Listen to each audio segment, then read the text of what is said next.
Hello student, कल हम लोग पार्ट 1 में डिस्कस किए थे यूनिट 1, यूनिट 2 एंड हमारा जो यूनिट 3 है जो उसका कुछ टॉपिक रह गया था। अभी हम लोग वापस से उसको डिस्कस करेंगे, हमारा कौन कौन सा टॉपिक रह गया था। तो यूनिट 3 में जो हमारा नेक्स्ट टॉपिक है वो किसके अंदर आएगा? इन्वायरमेंटल सैनिटाइजेशन के अंदर आएगा।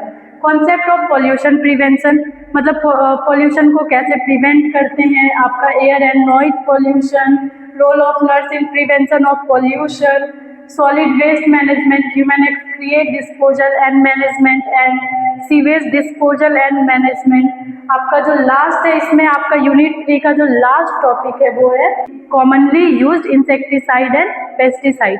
तो ओवरऑल जब हम लोग यूनिट 3 का बात कर रहे हैं, यूनिट 1 में आपका था concept of health and illness के बारे में पढ़ना था, आपको पब्लिक हेल्थ पढ़ना था, कम्युनिटी हेल्थ क्या होता है, उसके बाद इंडिया में कौन कौन सा हेल्थ प्रॉब्लम था। देन आपका सेकेंड यूनिट आया, उसमें आप क्या पढ़े, क्या कि आपका कौन कौन सा जब हम लोग यूनिट 2 पे मूव किए तो यूनिट 2 में हम लोग क्या क्या पढ़े, CHC क्या है, PHC क्या है, उसका इंफ्रास्ट्रक्चर क्या है, कितना स्टाफिंग पैटर्न होना चाहिए PHC में, CHC में, ये सब हम लोग डिटेल में उसमें पढ़े। उसके बाद उसमें हम लोग पढ़े क्या कि कैसे हम लोग हेल्थ प्लानिंग करते हैं, कौन कौन सा कमिटीज़ होता है जो हेल्थ प्लानिंग को चलाता है, और हेल्थ प्लानिंग को चलने के लिए कैसे आपका कम्युनिटी मेंबर का भी पार्टिसिपेशन होना कंपलसरी है। ये सब हम लोग यूनिट 2 में डिस्कस किए। नेक्स्ट जो हमारा यूनिट 3 था वो टोटली किस पे बेस्ड हो गया? इन्वायरमेंट पे बेस्ड हो गया। मतलब जो भी पॉल्यूशन हो गया, पॉल्यूशन की वजह से इम्पैक्ट हेल्थ पे क्या क्या इम्पैक्ट पड़ता है,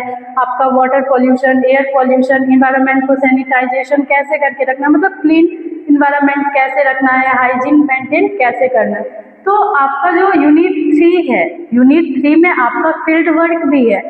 मतलब आप जैसे जहाँ पे भी वाटर का प्लांट होगा वहाँ पे आप जाके देख सकते हो कैसे प्यूरिफिकेशन का क्या प्रोसेस है, कैसे वाटर प्यूरिफाई करके पब्लिक तक जाता है।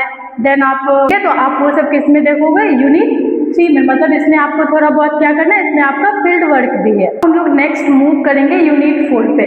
आपका जो यूनिट 4 है वो टोटली बेस्ड किस पे? आपका जो न्यूट्रिशन एंड डाइटिक्स बुक है उस पे। अब आप न्यूट्रिशन एंड डाइटिक्स किस सेमेस्टर में पढ़ोगे? सेकेंड सेमेस्टर में।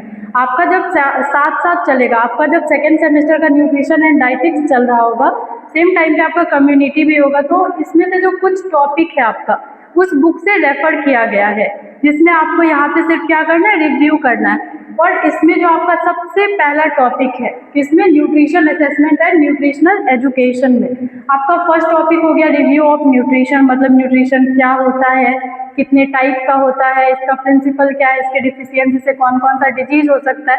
मतलब ये वाला जो आपका है ये आप किस में पढ़ोगे? न्यूट्रिशन एंड डाइटिक्स में। बस उसको वापस से क्या करना है, यहाँ पे आके हम लोगों को रिविजन करना है।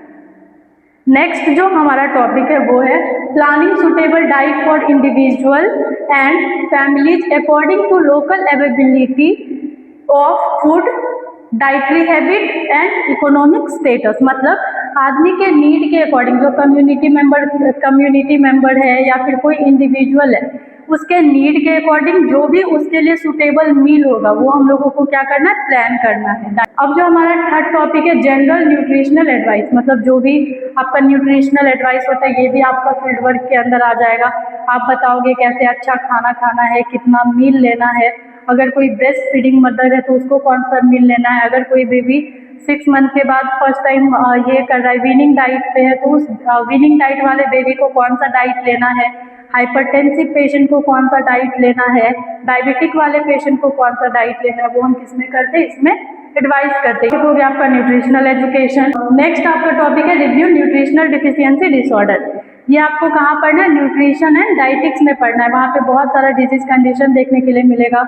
जीरोथैल्मिया हो गया, कौन सा विटामिन के वजह से कौन सा डिजीज, एनर्जी माल न्यूट्रिशन हो गया, क्वासिक्वर हो गया, आपका national nutritional policy and programme in India. मतलब न्यूट्रिशनल स्टेटस को बैलेंस करने के लिए बहुत सारा प्लान बनाया गया। आप सुने होंगे मिड डे मील, ये भी आपका किसके अंदर आता है? न्यूट्रिशनल प्लान के, न्यूट्रिशनल पॉलिसी प्रोग्राम के अंदर आता है आपका। फिर नेक्स्ट ये 3 टॉपिक जो है आपका ये भी आपका फील्ड वर्क का है। ये भी आपका थोड़ा बहुत कहाँ से मैच होगा? न्यूट्रिशन से मैच होगा। इसमें food borne disease, food safety, food borne disease, next है आपका food poisoning and food intoxication and food safety. मतलब यहाँ तक आपका क्या हो गया, यूनिट 4 हो गया।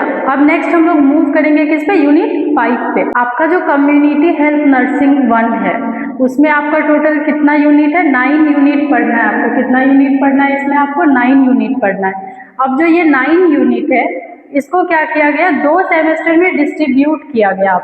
आपका जो पहला सेमेस्टर है, मतलब आपको सेकेंड सेमेस्टर में कितना यूनिट पढ़ना है, टोटल यूनिट 5 पढ़ना है। देन आपका जो 6th सेमेस्टर है उसमें आपको कितना यूनिट पढ़ना है, 4 यूनिट बचा है, बाकी का जो रेस्ट रह गया।